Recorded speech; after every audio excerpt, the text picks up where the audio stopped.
নমস্কার বন্ধুরা, আবারও হাজির হলাম একটা নতুন ভিডিওর সাথে। প্রিয় মকর রাশির জাতক জাতিকারা, একটা খুব গুরুত্বপূর্ণ পরিবর্তনের সময় আপনার জীবনে ধীরে ধীরে শুরু হতে চলেছে। ভিডিওটি শুরু করার আগে যে সকল বন্ধুরা নতুন শুনছেন তারা অবশ্যই কিন্তু চ্যানেলটিকে সাবস্ক্রাইব করে নেবেন, আর ভালো লেগে থাকলে একটা লাইক অবশ্যই দিয়ে যাবেন। জ্যোতিষশাস্ত্র মতে যখন শনি এবং বৃহস্পতির প্রভাব একসাথে শক্তিশালী হতে শুরু করে, তখন মকর রাশির জীবনে হঠাৎ করে অর্থের রাস্তা কিন্তু খুলতে পারে। যে কাজ এতদিন আটকে ছিল সেই কাজ থেকেই লাভ আসতে শুরু হতে পারে।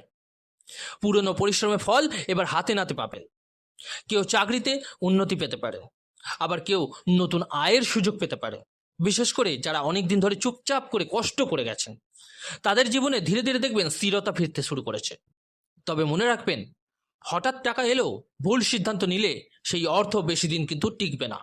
তাই ধৈর্য ধরে কাজ করুন, কারণ আপনার ভাগ্যের চাকা এবার ধীরে ধীরে ঘুরতে শুরু করেছে। কমেন্ট করে কিন্তু অবশ্যই জানাবেন আপনাদের অবস্থাটা কি আছে।